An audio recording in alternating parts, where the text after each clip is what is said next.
Nos próximos minutos deste vídeo, você, empresário, vai encontrar toda a informação básica e toda a informação essencial sobre um assunto decisivo no mundo dos negócios: a estratégia, a origem, as fontes de inspiração, a conexão com o exército, a conexão com as igrejas, a conexão com o jogo de xadrez, qual é a lógica, como é que ela entrou no mundo empresarial, como é que ela teve que ser parte obrigatória das empresas, do cotidiano, como é que se explica que a estratégia seja tão fundamental e muitas vezes ainda desconhecida. Aqui, agora, nos próximos minutos deste vídeo, gestores e empresários vão encontrar tudo que é básico, tudo que é essencial e principalmente alguns modelos prontos. Por quê? Porque estratégia é um assunto elaborado, é um assunto complexo, vago, impalpável. E nós vamos transformá-lo, neste vídeo, numa coisa palpável, mensurável, em que você encontra caminhos próprios para quem quer trilhar o mundo dos negócios com mais facilidade, com mais assertividade, com mais segurança. A palavra estratégia é uma das mais faladas no mundo, principalmente no mundo dos negócios. Então vamos falar muito de estratégia, a começar pela origem da palavra. Então vamos para a origem. Estratégia vem de stratego, que é uma palavra grega. A palavra stratego, em grego, significava chefe militar, comandante militar, o chefe do exército. Naquele tempo, os exércitos não eram instituições como hoje, oficiais, públicas, mantidas pela população, pelas democracias, pelos governos. Os exércitos eram formações, digamos, paramilitares. Elas pertenciam a tribos, a regiões, a grupos, né? E raramente a nações, porque o conceito de nações vai surgir muitos anos depois. Mas então o estratego era uma função importante, porque ele era um profissional. Mas por que ele era um profissional? E aí vem o significado, depois da origem do nome.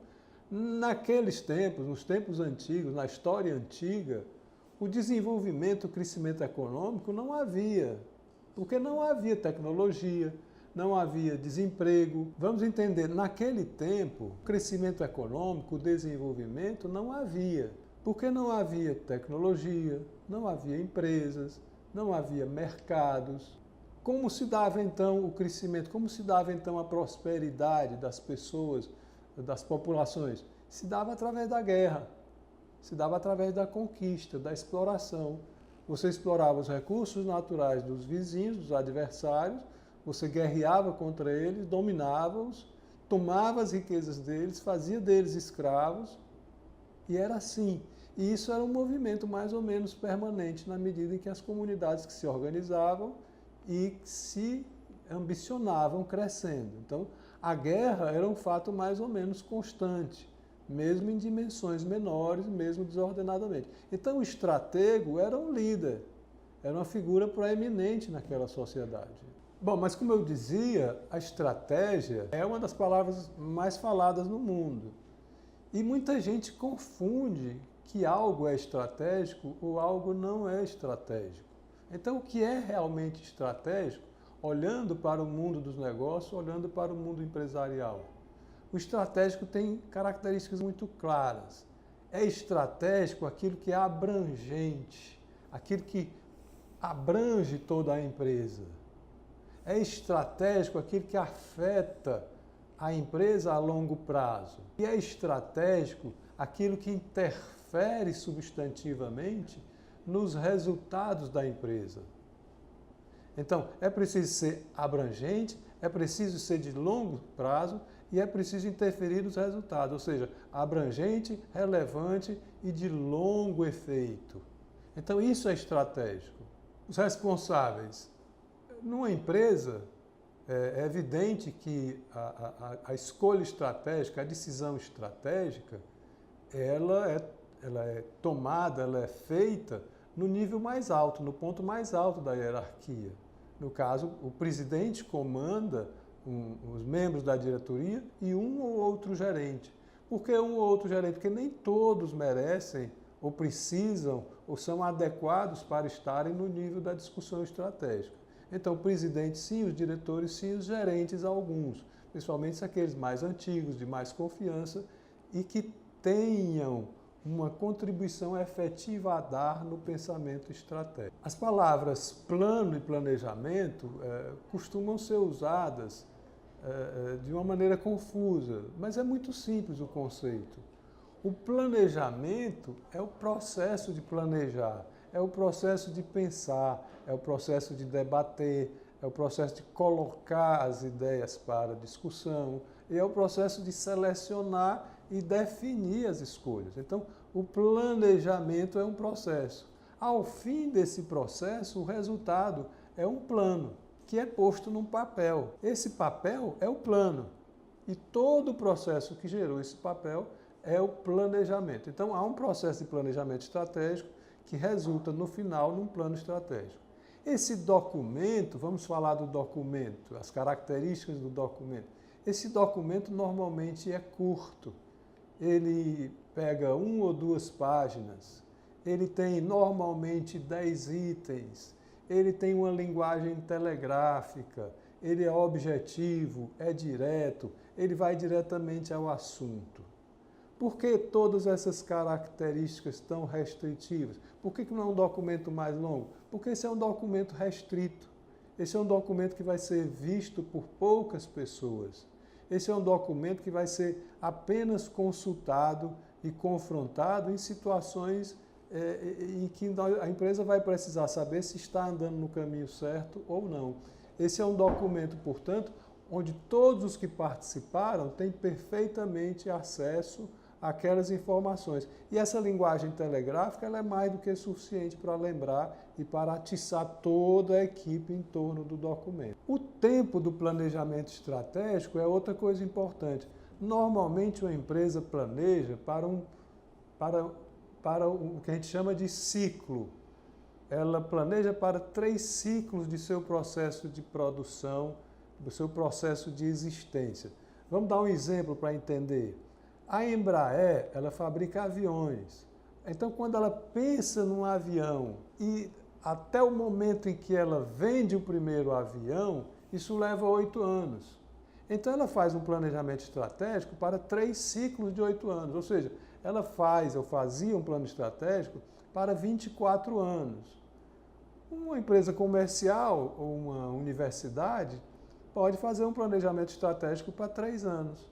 Seriam 3 ciclos de 1 ano, mais ou menos. Como o planejamento estratégico chegou nas empresas? Bom, é importante fazer um breve retorno no tempo. Depois da Segunda Guerra Mundial, o mundo ficou diferente, né? Ficou dividido, uma esquerda, uma direita, os liberais, os comunistas. E havia uma preocupação de não repetir o erro do pós-Primeira Guerra. No pós-Primeira Guerra, houve acordos mal feitos, houve cláusulas e contratos de indenização muito rigorosos com os perdedores. Bem, depois da Segunda Guerra, esse erro foi evitado. O que aconteceu? Os vitoriosos, como os Estados Unidos, estavam cheios de dinheiro e não queriam que o mundo caísse numa nova crise. Porque depois da Primeira Guerra houve uma longa recessão. Então ninguém queria uma nova recessão. O que fizeram os Estados Unidos? Eles investiram montanhas de dinheiro na Europa. Eles investiram muito dinheiro para recuperar o derrotado Japão. A Europa destruída e o Japão derrotado. Foi feita uma planificação de forte investimento, de prosperidade. Então, nós tivemos, desde 1945 até 1975, muita prosperidade econômica. As empresas simplesmente cresciam. Ninguém precisava fazer grande esforço para crescer. A preocupação das empresas era onde eu vou abrir nova filial, que nova máquina eu vou comprar, que novo mercado vou atender. Pois bem, esse tempo bom, que chamam-se as 3 décadas de ouro, onde o Estado teve um papel importante, os governos tinham papéis importantes, e onde a população, os trabalhadores, os empresários prosperar, o empresário lucrando e os trabalhadores ganhando bons salários, bons direitos. Veja a Europa. A Europa constituiu-se num mundo quase perfeito, uma civilização moderna, equilibrada, justa. Né? Isso tudo foi uma construção das 3 décadas de ouro. Toda a preocupação com crescimento e desenvolvimento econômico tinha a coordenação e a indução dos poderosos governos do mundo inteiro. Pois bem, quando chega em 75, tem uma crise. O choque do petróleo é monumental, é fortíssimo. E isso abala a economia, o mercado entra em recessão. Em 74, 79, tem 2 choques do petróleo. O petróleo quadruplica seus preços. A sociedade americana fica ameaçada, a sociedade europeia fica ameaçada, a economia do mundo inteiro entrou em crise. E aí foi preciso os pensadores, os planejadores, os consultores pensarem e agirem e dizerem, meu Deus, como chegamos a isso? Nós não previmos isso, nós não podemos ficar tão vulneráveis ao que pode acontecer. É nessa hora que o planejamento estratégico tem um papel a cumprir. Nenhuma empresa, nenhuma organização, seja militar, governamental, religiosa, nenhuma instituição, nenhuma organização séria, racional, deve ficar tão vulnerável aos acontecimentos. Por isso, o planejamento estratégico é fundamental. E ele se torna fundamental quando a crise volta, depois de 3 décadas de ouro. Os governos, as grandes corporações mundiais, as grandes empresas, elas se viram na necessidade, na obrigação de fazer planejamento estratégico, de não planejar apenas quanto eu vou crescer, porque não havia mais tanta facilidade para crescer. Havia agora dificuldade. E também era um tempo em que os consumidores estavam se tornando mais conscientes, os consumidores estavam se tornando mais exigentes e a competição vai começando a aumentar. E a globalização vai começando a se desenhar no cenário. Então é um momento dramático de crise, de dificuldade, e as empresas entendem aquilo que é o ensinamento da crise. Não é possível mais planejar só para o que é provável. É preciso planejar para o que é possível de acontecer. As empresas, as grandes organizações principalmente, precisavam e passaram a fazer planejamento estratégico. Mas onde buscar inspiração? Onde buscar modelos? E aí os consultores, os pesquisadores, os historiadores, os empreendedores foram buscar exatamente no passado as experiências exitosas.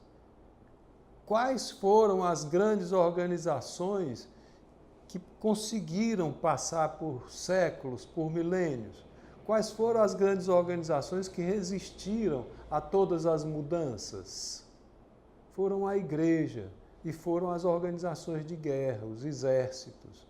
As igrejas e os exércitos conseguiram manter-se, crescer, organizar-se, criaram poder e ocuparam seu espaço na sociedade. Então, essa experiência bem-sucedida de igreja e de exército, de poder, de força e de religião, elas foram tomadas como fonte de inspiração.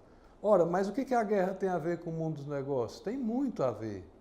Né? O mercado é o território da batalha. As nações ou as regiões são as empresas. Os exércitos são os colaboradores das empresas. O concorrente é o adversário. Então tem toda uma harmonia, uma analogia, uma identificação entre a vida da empresa e a batalha de um exército. Da mesma maneira, a religião, ela tenta conquistar as pessoas, ela tenta conquistar mercados, ela se estrutura, ela cria uma hierarquia, ela cria procedimentos e processos, ela tem princípios, ela tem valores. Então, o exército tem a experiência prática no campo e a igreja tem a experiência que vai inspirar os formuladores de estratégia. A experiência da igreja é de organização interna também. A igreja estabelece uma hierarquia, estabelece uma estrutura, ela espalha-se pelo mercado, ela tem uma propaganda, ela tem um discurso, ela tem um sistema de pesquisa, que são as confissões, ela tem um sistema de propaganda, que são os sermões. Então a igreja vai inspirar. E em terceiro lugar, e principalmente, os formuladores de estratégia vão se inspirar também num jogo. O jogo de xadrez, tão antigo, mas tão brilhantemente criado para você imaginar o futuro, você criar o futuro, você fazer uma disputa de inteligência, uma disputa racional, uma disputa interativa, em que você precisa prever o futuro em 16 desdobramentos multiplicados por 16 chances possíveis. Você faz uma jogada, o adversário faz outra e o campo todo de batalha já mudou. Então, o xadrez, que é um jogo racional, um jogo de reflexão, também é uma inspiração decisiva. Então, os formuladores de estratégia vão pegar o exército, a igreja e o jogo de xadrez e vão fazer um grande caldo de cultura que vai resultar nesse processo de planejamento que depois é transformado num plano e que vai abranger toda a empresa, vai orientar a empresa no longo prazo e vai direcionar a empresa para resultados. Essa é a ideia fundamental que tem por trás de todo planejamento estratégico. É uma ideia de antecipar o futuro, ou construir o futuro, ou idealizar o futuro. Vamos falar agora de um plano concretamente. O que consta de um plano estratégico? Normalmente, os modelos mais simples estabelecem 10 passos para um plano estratégico. O primeiro passo é muito importante. O primeiro passo é a definição do negócio. Esse primeiro passo é muito importante. Em 1962, 63, foi publicado um texto chamado A Miopia em Marketing. Esse texto diz basicamente o seguinte: o produto que a empresa oferece ao mercado não é o negócio dela. O negócio da empresa é a necessidade e o desejo humano que ela atende. Então, um fabricante de relógio, por exemplo, o negócio dele não é vender relógio. Um fabricante do negócio dele é atender a necessidade das pessoas de se identificarem, de se diferenciarem, de se embelezarem. A hora é apenas um detalhe, os minutos são detalhes do relógio. Mas o negócio de uma fábrica de relógios é design, é beleza, é identificação, é definição de estilo.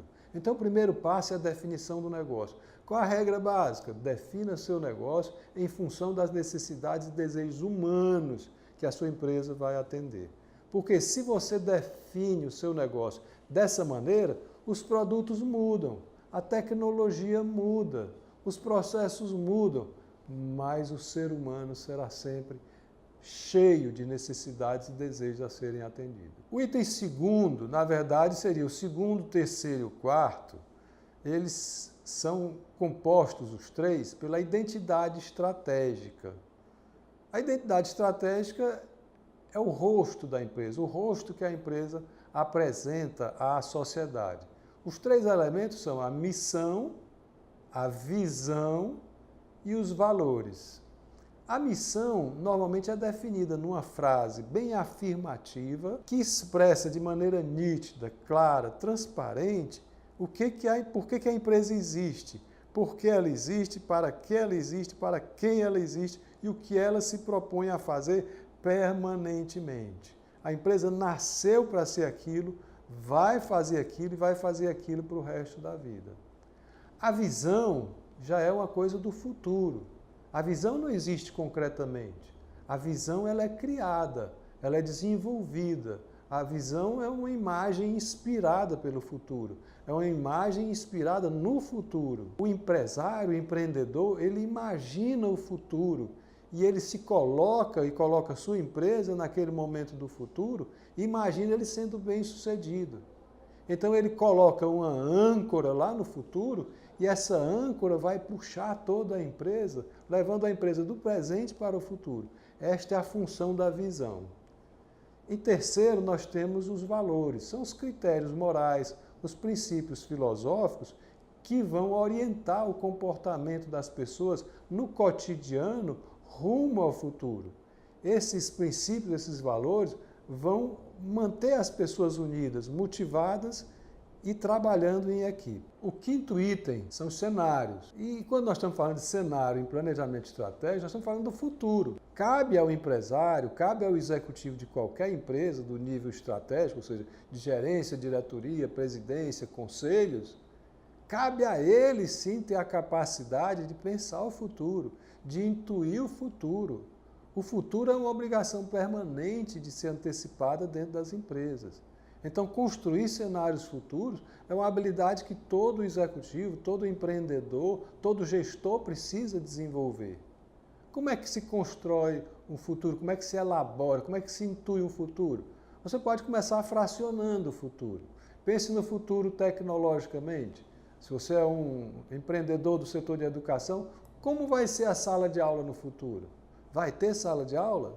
Como vai ser o professor do futuro? Vai ter um professor no futuro? Concebi um futuro tecnológico. Eu também posso conceber um futuro ambiental. Como vai ser o meio ambiente no futuro? Como vão ser tratadas as questões de meio ambiente no futuro? Como vai ser tratada a natureza? Os animais como serão tratados, considerados? Como será a convivência do ser humano com a natureza? Então nós temos já o ambiente tecnológico do futuro, o meio ambiente do futuro, e nós podemos ter a legislação. Como serão as leis no futuro?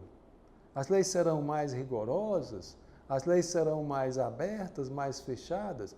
Como vai ser a legislação, por exemplo, na área de saúde? Os médicos vão ser mais vigiados, mais controlados, os processos medicinais vão ser mais rigorosos, vai ser mais livre, a medicina vai ser mais individual, mais grupal, mais preventiva, mais curativa. A legislação, o processo legislativo é lento, mas os empresários, empreendedores, executivos podem pesquisar nos parlamentos o que está pensado, o que está sendo pensado e discutido em formas de lei. Então você já tem uma fragmentação do futuro que lhe facilita antecipar o futuro.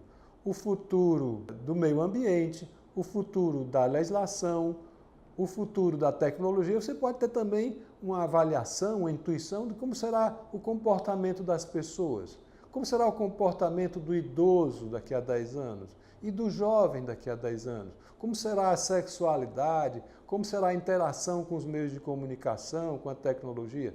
Então, olha, a gente já dividiu o futuro, já facilitou ver o futuro comportamental, ambiental, de natureza das leis, tecnologia, e o futuro econômico, financeiro, esse também é relativamente fácil de prever, de antecipar. Então, o empresário empreendedor, ele se une em equipe e eles desenham o futuro. Claro, o futuro de todo mundo? Não. O futuro que tem a ver com a empresa, o futuro que afeta a empresa, o futuro da região, do espaço, que afeta aquele empreendimento. Um dos 10 elementos do plano estratégico é a análise SWOT.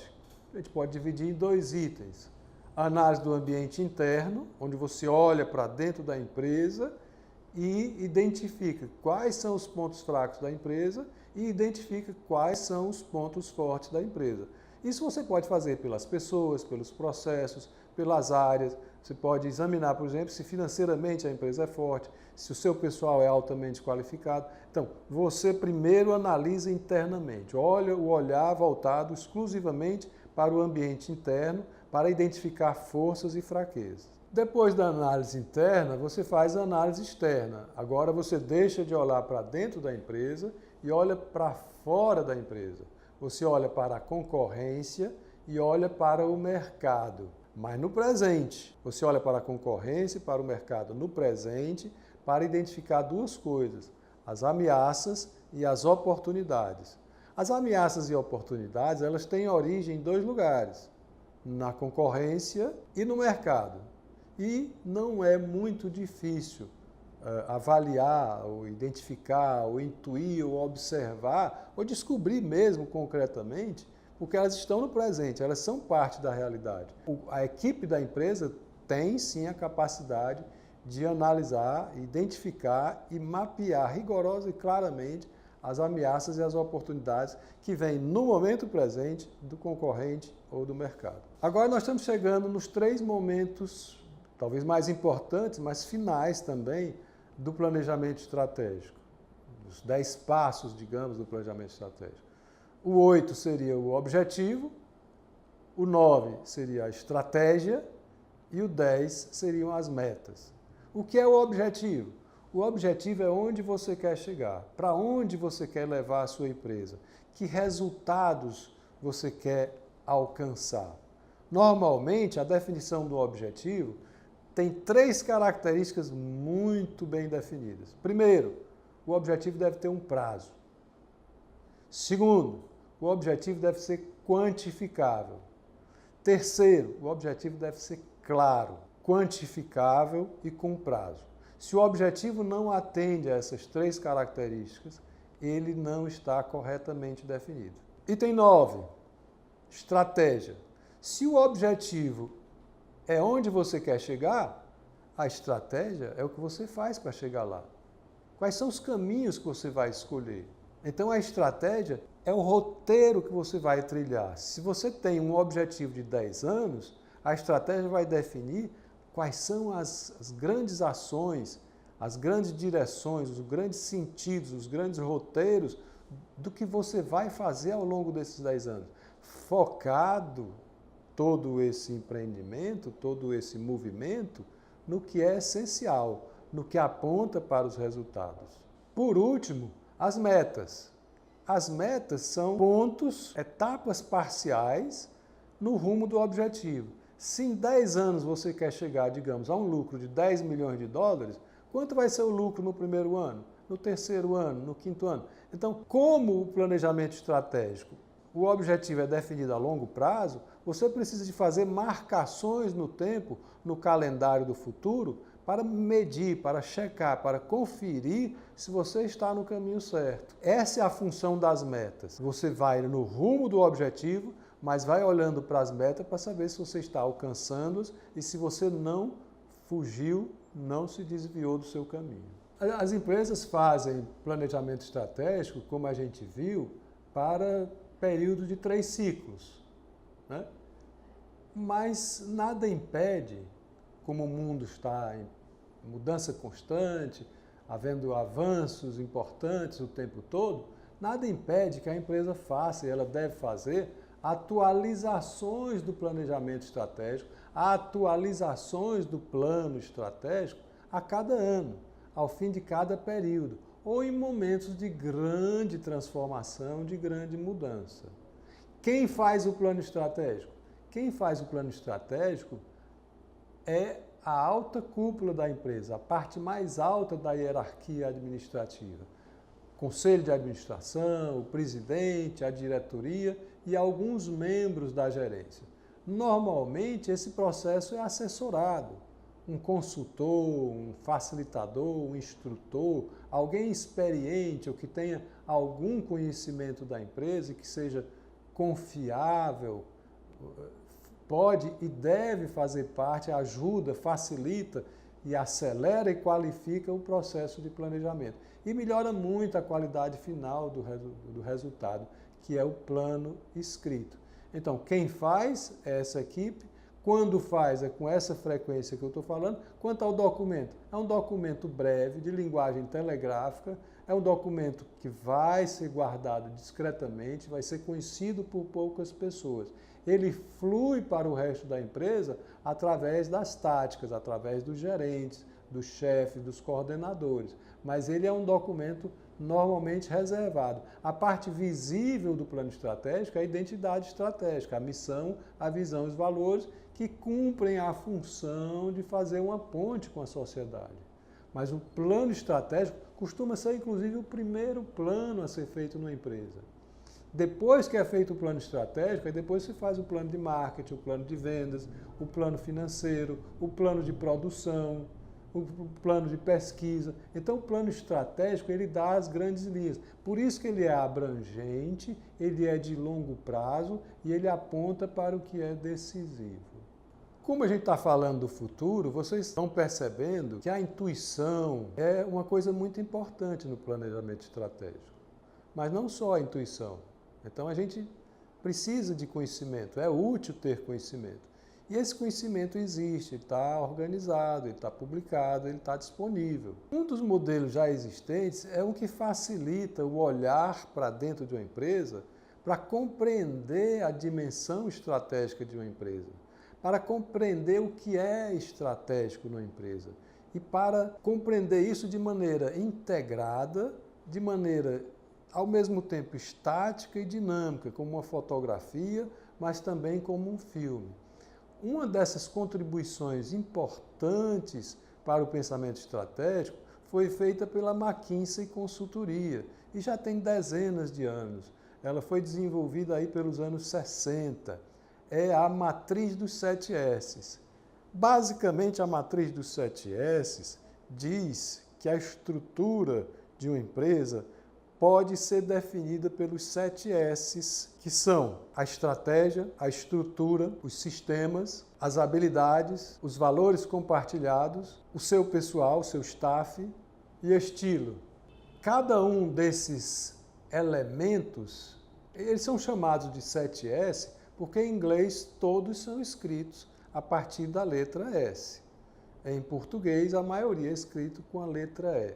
Pois bem, cada um desses 7 elementos é vital, é importantíssimo. Nenhum deles é independente do outro. Todos são interdependentes. Um influencia o outro. Não há o mais importante nem o menos importante. Mas se você quiser compreender imediatamente, rapidamente, ordenadamente, racionalmente uma organização por dentro, use a matriz dos 7S e você vai compreendê-la em toda a sua dimensão estratégica. Imagine o seguinte, que você quer conhecer como funciona a Igreja Católica. Use a matriz dos 7S. Eu quero conhecer como funciona um clube de futebol. Use a matriz dos 7S. Eu quero conhecer como funciona uma organização militar. Use a matriz dos 7S. Então é um modelo. E modelo, o que é modelo? Modelo é a simplificação de um conceito complexo, de uma coisa complexa. Modelo é um facilitador.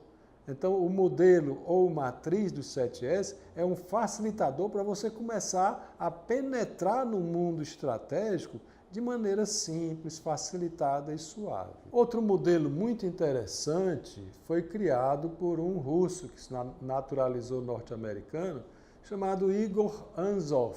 Ele criou uma outra matriz chamada matriz de Anzov. O que ela diz? E ela é muito interessante porque ela é exatamente digamos assim, a formulação estratégica comum dos tempos dourados, daquelas 3 décadas de ouro. Quando as empresas se preocupavam apenas em crescer, usava-se facilmente e rapidamente a matriz de Anzov. O que diz a matriz de Anzov? Ele diz assim, os problemas de uma empresa estão em 2 pontos, no produto ou no mercado. Se você quer crescer, você pode, primeira opção, pensando no produto, desenvolver o produto ou diversificar. Se o problema estiver no mercado, você abre um novo mercado ou aprofunda a sua penetração nesse mercado. Então, examinando produtos e mercado, ele dava 4 opções estratégicas, muito simples. E isso era o bastante naquela época. Por quê? Porque a demanda era crescente, os mercados eram cada vez mais abertos. Não havia uma competição tão acirrada como hoje, não havia uma mudança tecnológica tão rápida quanto hoje e não havia tanta mudança tecnológica quanto hoje. Então, a matriz de Anzov é uma simplificação de um modelo estratégico adequado àqueles tempos maravilhosos. Michael Porter é um consultor americano, talvez a maior autoridade mundial em estratégia, ouvido por grandes empresas, por grandes líderes mundiais da política. Michael Porter deu uma contribuição muito importante para o pensamento estratégico no início dos anos 80. Ele formulou 2 ideias muito interessantes e que facilitam e organizam muito o pensamento estratégico. Ele disse que as empresas sofrem a influência de 5 forças competitivas. A rivalidade entre os concorrentes, ou seja, o grau de acirramento da concorrência, o poder de barganha que os fornecedores têm sobre as empresas. Terceiro, o poder de barganha que os clientes têm sobre as empresas. A ameaça de novos entrantes, ou seja, novos empreendedores entrando no setor para competir, e a ameaça de produtos substitutos. Vejam, nós estamos fazendo uma análise agora que não é mais só sobre a parte interna da empresa. Nós estamos avaliando não apenas também o crescimento do mercado ou o melhoramento do produto. Nós já estamos avaliando um contexto de competição, onde a empresa se relaciona com o ambiente e a empresa se relaciona com a concorrência. Então, quando o Porter identificou perfeitamente essas cinco forças estratégicas, ele permite que você saia de dentro da empresa e comece a olhar dinamicamente, interativamente, para o que está acontecendo no ambiente, mas sem perder o ponto de partida interno. E o Porter deu uma segunda contribuição, quando ele simplifica muito a vida dos planejadores, dos estrategistas, dos empreendedores e de executivos. Ele fez uma coisa genial, ele disse assim, todas as milhares de opções estratégicas para uma grande indústria, para uma economia de mercado, podem ser resumidas em três. Três opções estratégicas genéricas resumem praticamente todas as outras. A primeira seria a liderança, em que a empresa luta, batalha para ser líder, para ocupar e manter a posição de líder, e para isso ela precisa ter um baixo custo, precisa ter preço muito competitivo, precisa ter uma ótima distribuição. Então, a empresa ocupa a liderança. Essa é a primeira estratégia. A segunda estratégia é para quem não quer disputar com o líder. Quem quer evitar um confronto direto. É a diferenciação. O que a empresa faz na diferenciação? Ela desenvolve uma característica para o seu produto ou serviço que o líder não oferece, que o mercado não oferece, mas que a clientela deseja. Mesmo inconscientemente deseja. Então a primeira estratégia é liderança, a segunda é diversificação. A terceira é nicho. A empresa se propõe na estratégia de nicho a atender de maneira quase perfeita ou perfeita uma parcela pequena do mercado, uma parte estreita da população. Então o Porter deu essas duas contribuições, as 5 forças estratégicas e as 3 estratégias genéricas. Isso facilita muito a vida de empreendedores, empresários, executivos e consultores também. Boston Consulting Group é uma empresa de consultoria também norte-americana. Esses americanos são ótimos para inventar as coisas. Mas é porque para eles é fácil. Eles têm o maior mercado, eles têm a moeda mais forte, eles têm o maior exército, eles têm o maior orçamento, têm o maior governo. Eles têm tudo, têm a renda mais alta, eles têm as melhores universidades, eles têm tudo para inventar as coisas. E inventam. Eles vão na frente, eles descobrem de fato. Pois bem, o Boston Consulting Group é uma empresa de consultoria e criou a matriz BCG. A matriz BCG, ela é aplicável a 2 circunstâncias. Primeira circunstância, a um grupo de empresas. Se você é um empresário que tem várias empresas, você precisa e deve usar a matriz BCG. Ou se você tem uma empresa que tem 4 produtos, que tem históricos diferentes, ou histórias diferentes, ou desdobramentos e desenvolvimentos diferentes. Então, para quem tem um portfólio de empresas ou um portfólio de produtos, a matriz BCG é altamente aplicável. O objetivo dela é equilibrar 2 coisas importantíssimas. Primeiro, o fluxo de caixa. Porque dono de empresa quer investir em todos, mas não pode. Segundo, equilibrar as opções estratégicas. Um negócio que está mal hoje pode estar bem amanhã. E um negócio que pode estar bem hoje pode estar mal amanhã. Não por culpa da empresa, mas por culpa da tecnologia, do meio ambiente, das circunstâncias. O mundo muda e as empresas também mudam. Então vejam, a matriz BCG é para quem tem portfólio de empresas e produtos, para equilibrar as escolhas estratégicas a longo prazo e para equilibrar o fluxo de caixa. Qual é a proposição da matriz BCG?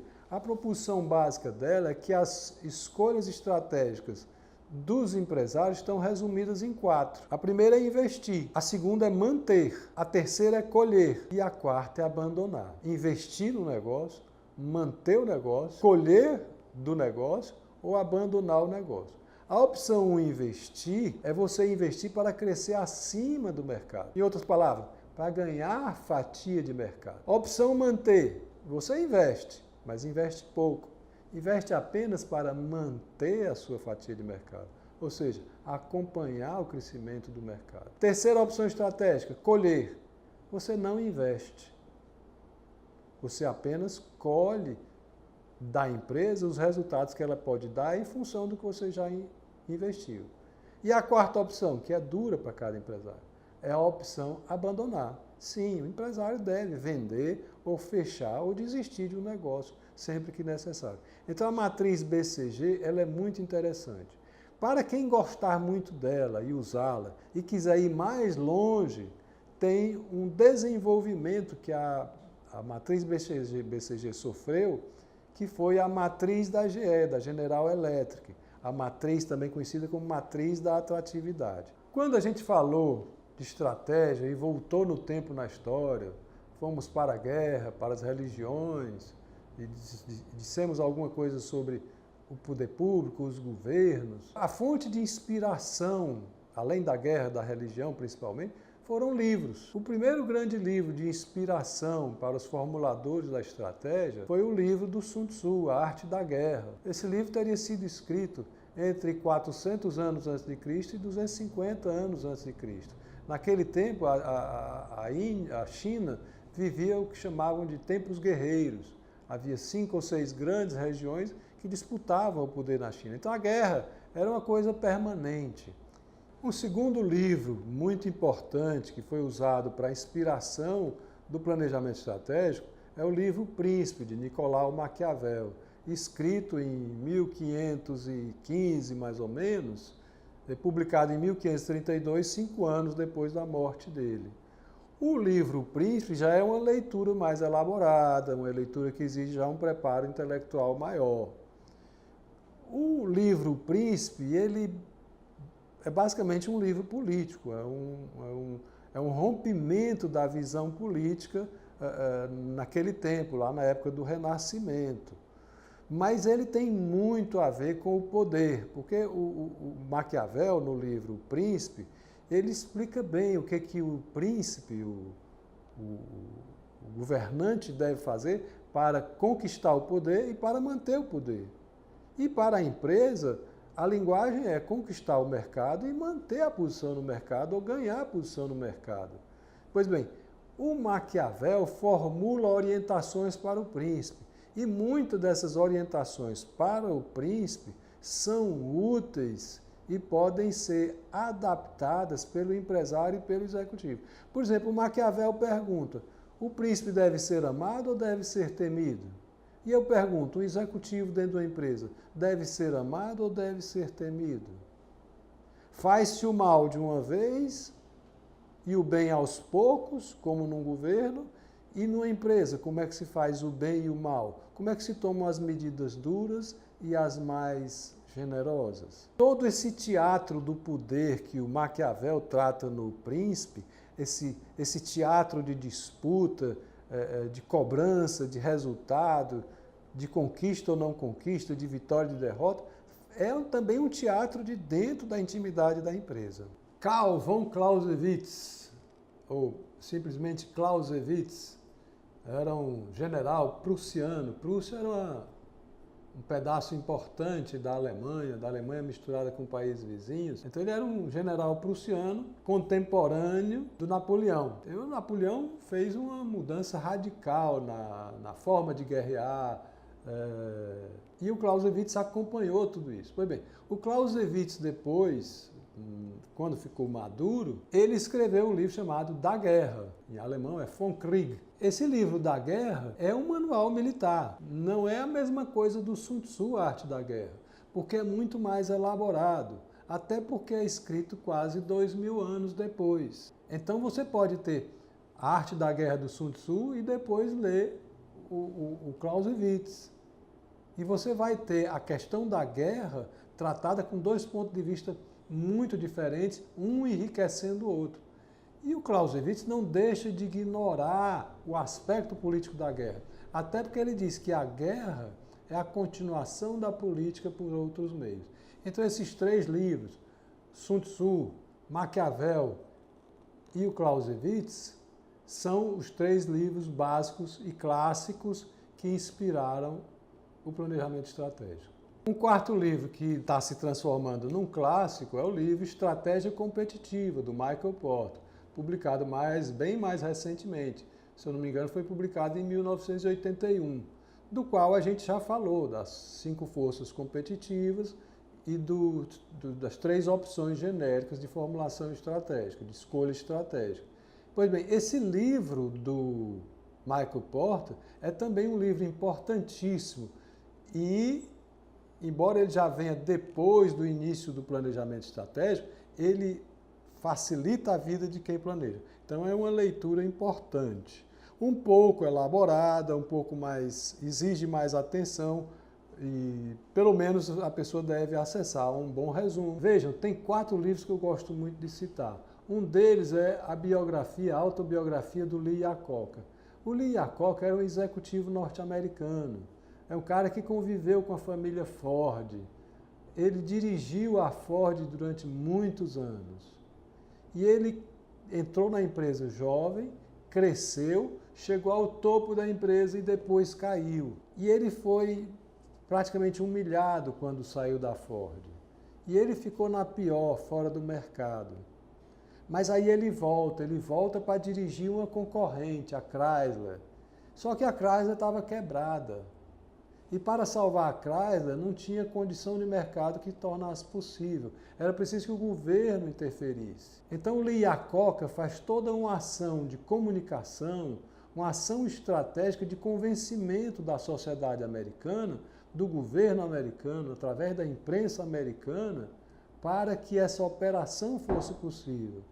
Esse livro, a autobiografia do Lee Iacocca, é um primeiro grande best-seller em termos de biografia. Indispensável a leitura para quem pensa estrategicamente a partir do conceito de liderança. Liderança e estratégia não são a mesma coisa, claro, mas você vê num livro a descrição de uma situação, de todas aquelas circunstâncias, o contexto, o comportamento das pessoas, é muito interessante. Bom, ele é um norte-americano. Logo, um ano depois, surge o livro do Akio Morita. Akio Morita, o nome do livro dele é Made in Japan, feito no Japão. O Made in Japan vai contar a experiência do Akio Morita na Sony Corporation, uma empresa japonesa que dominou o mundo. O Akio Morita é, naquele tempo, o que o Steve Jobs foi recentemente. Ele conquistou o mundo com os eletroeletrônicos dele.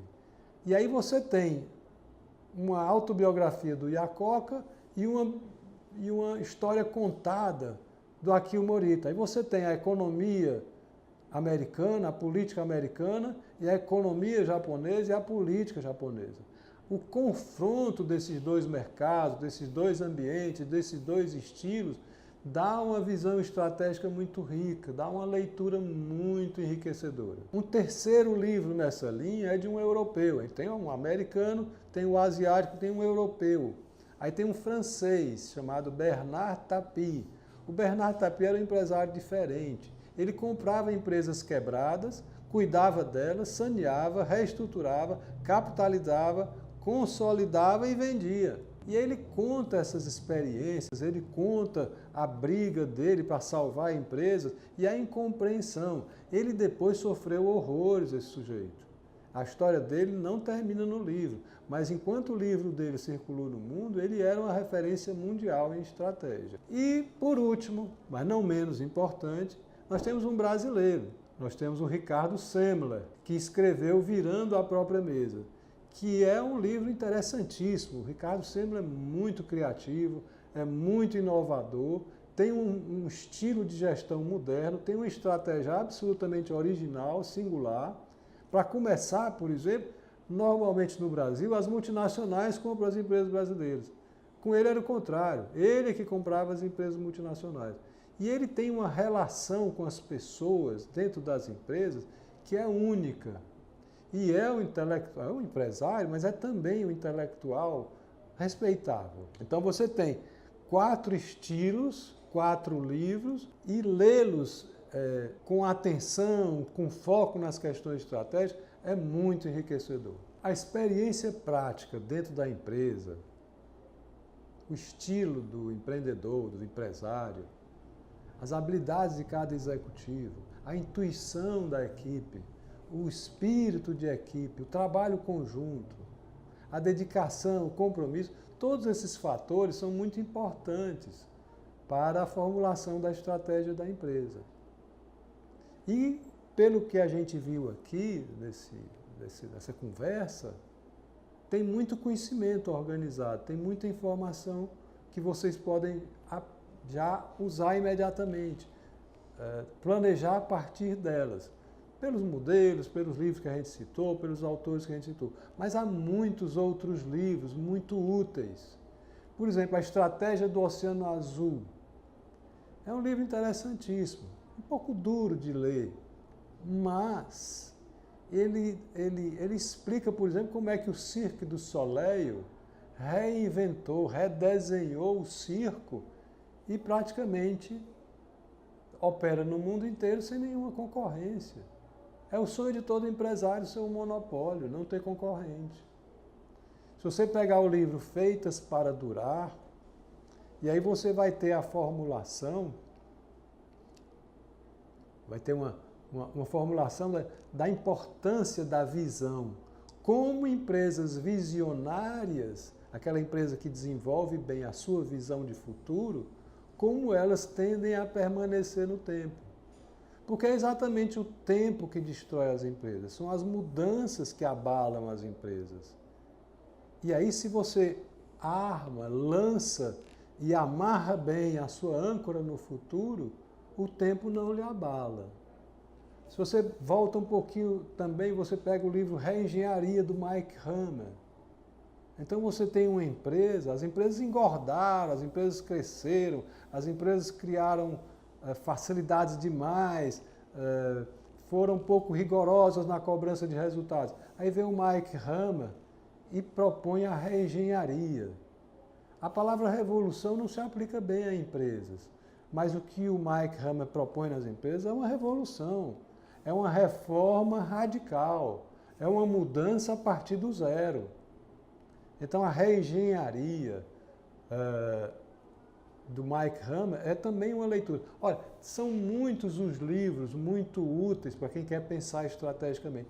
E numa frase, num contexto, numa circunstância de um livro, você tem o insight necessário para formular uma estratégia para a sua empresa, para formular uma estratégia para combater um concorrente, para definir a característica de um produto. Então a leitura é muito importante. Nem sempre a leitura é agradável, às vezes é cansativa. E existem mecanismos hoje de tornar essa leitura mais fácil.